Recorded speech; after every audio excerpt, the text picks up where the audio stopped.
छः वुज़रा की मुलाकात हुई है आर्मी चीफ से। उस्मान बुज़दार साहब के हवाले से बात की गई है। इमरान खान साहब की हुकूमत की परफॉर्मेंस की वजह से एस्टैब्लिशमेंट के ऊपर भी नज़ला गिर रहा है। इस सारे मामले के अंदर मुख्तलिफ फरीक हैं। एस्टैब्लिशमेंट भी आती है जिसमें मौजूदा हुकूमत भी आती है, जिसमें अपोजिशन भी आती है। मैं आपको इन सब की पोजीशंस एक एक करके वाजे कर देता हूँ ताकि आप इस बात को जरा अंडरस्टैंड कर सकें।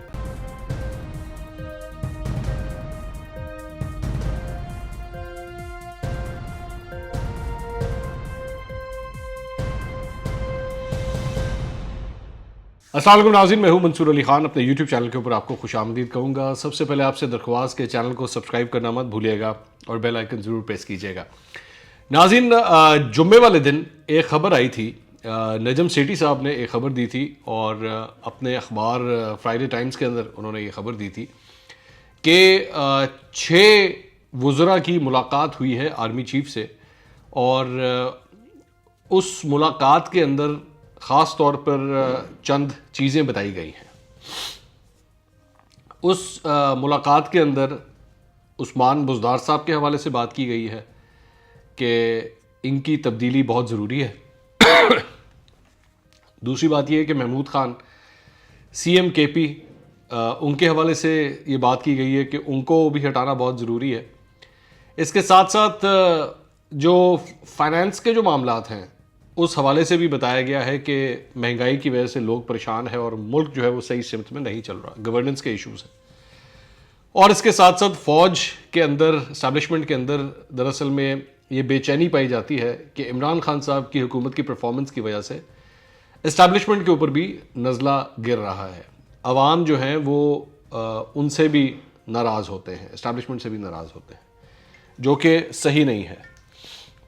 तो इस सारे मामले के ऊपर मैंने थोड़ी सी तहकीकात की, कुछ लोगों से मेरी बात हुई और उसके बाद अब जो कुछ भी निकला है वो मैं अब आपके सामने रखने लगा हूँ।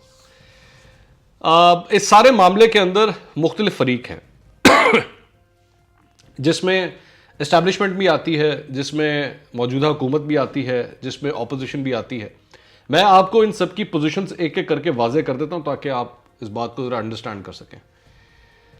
पहली बात तो ये कि ये इस्टेब्लिशमेंट और वफाकी वुज़रा के दरमियान कोई पहली मुलाकात नहीं है, ये मैं ज़रा क्लियर कर दूं। ये मुलाकातें होती रहती हैं। ये तो नहीं मैं कहूँगा कि हर हफ्ते होती हैं, लेकिन बाकायदा तौर पर इस तरह की मुलाकातें पहले भी हो चुकी हैं जिसमें बेसिकली जो कंसर्न्स होते हैं वो दिए जाते हैं कि आप ज़रा इस चीज़ के ऊपर ध्यान दें। उस्मान बुज़दार साहब के हवाले से ये पहली मुलाकात नहीं है। उस्मान बुज़दार के हवाले से ये इससे पहले भी मुलाकातें हो चुकी हैं। इससे जो पिछली मुलाकात थी उसमें जब वुज़रा को बुलाया गया था और बताया गया था, पावरफुल लोगों के साथ जो वो मुलाकात हुई थी, उसके बाद वो जब वापस वज़ीर आज़म के पास गए थे तो वज़ीर आज़म ने बड़े ही सख्त अल्फाज में उनको उधर ही रोक दिया था। अच्छा, यहां पर अब सवाल ये पैदा होता है कि आखिर इन 6 लोगों को बुलाने की क्या ज़रूरत है? ये सारी बात तो डायरेक्ट भी हो सकती है।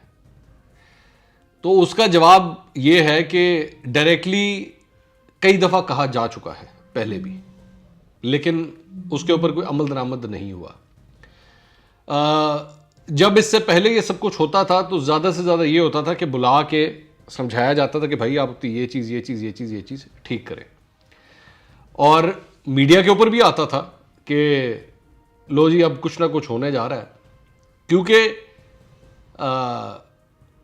सिचुएशन वाकई वहाँ तक पहुँच चुकी होती है, मतलब जिसे कहते हैं ना पॉइंट ऑफ नो रिटर्न तक। लेकिन हर दफ़ा इमरान खान साहब वज़ीर आज़म जो है वो वहाँ से सिचुएशन को वापस ले आते हैं, बिकॉज आप समझ लें कि जिसे कहते हैं ना आखिरी जो मोर्चा है वो इमरान खान साहब ही हैं जो खड़े हुए हैं, जो कहते हैं कि नहीं, कुछ भी हो जाए तब्दीली नहीं आएगी।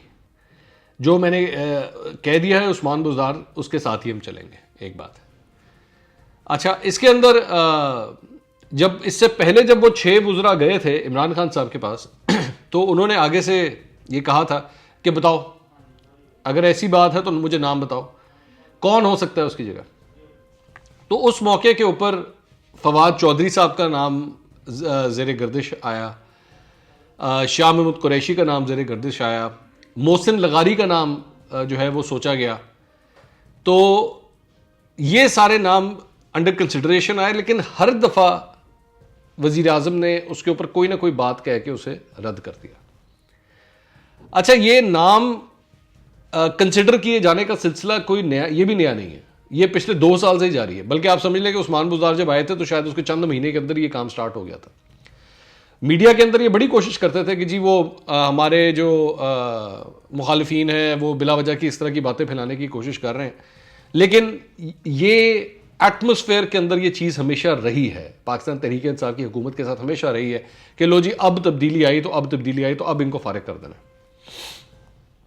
और ये ऑपोजिशन क्रिएटेड इतना नहीं है जितना खुद पाकिस्तान तहरीक इंसाफ का अपना क्रिएटेड है।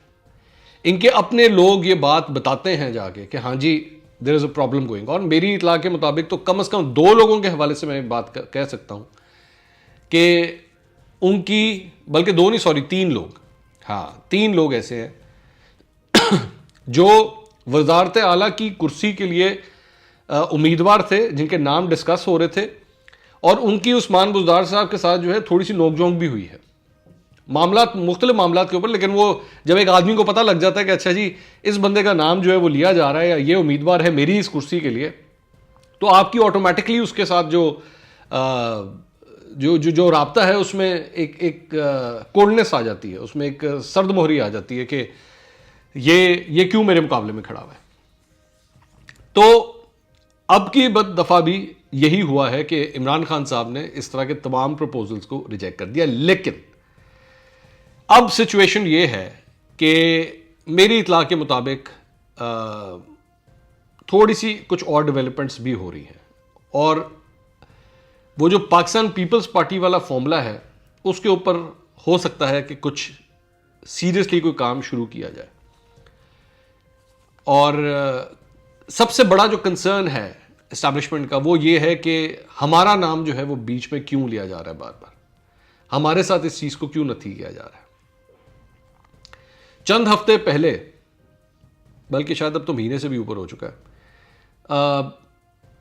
चंद एंकर्स और सहाफ़ियों को ये पैगाम दिया भी गया था कि ये सिलसिला जो है ये ख़त्म होना चाहिए, कि ये बिला वजह इस्टेब्लिशमेंट के ऊपर जो उंगलियां उठाई जा रही हैं ये सिलसिला ख़त्म होना चाहिए।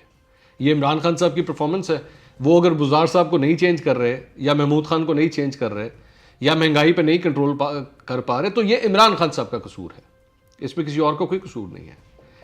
और रिसेंटली चंद मखसूस एंकर्स, मैं सिर्फ इस हद तक ही जाऊंगा, चंद मखसूस एंकर्स के बयानिए में जो हल्की सी तब्दीली आई है वो भी इस बात की अक्कासी करती हैं कि there is something cooking over there.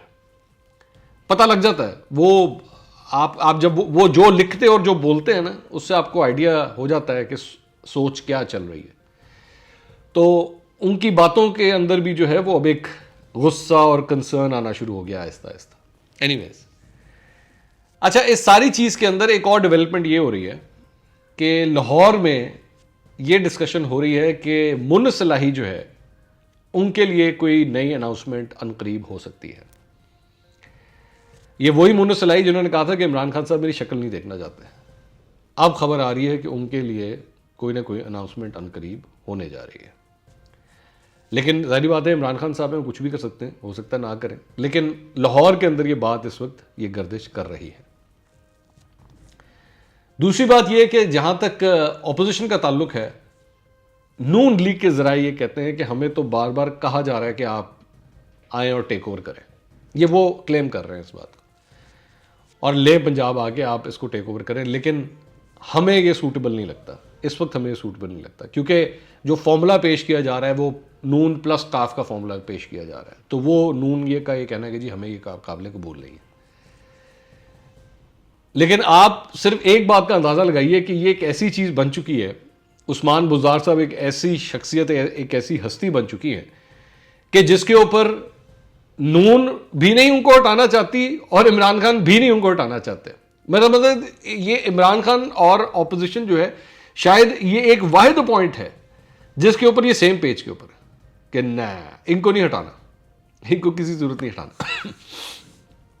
Opposition समझ रही है मेरे लिए बहुत फायदे की चीज़ है, इमरान खान समझ रही है मेरे लिए बहुत फायदे की चीज़ है, लेकिन इस सारी नाना के अंदर जो सबसे ज़्यादा नुकसान हो रहा है, जो सबसे ज़्यादा कंसर्न है, वो इस्टेब्लिशमेंट के क्वार्टर्स का है कि वो ये समझ रहे हैं कि इस बुरी गवर्नेंस की वजह से, इस सारे इशू की वजह से बिला वजह इदारे के ऊपर जो है वो बिला वजह तनकीद की जाती है, जो कि नहीं होनी चाहिए। अगले वीलॉग में आपसे दोबारा मुलाकात होगी। अल्लाह हाफ़िज़।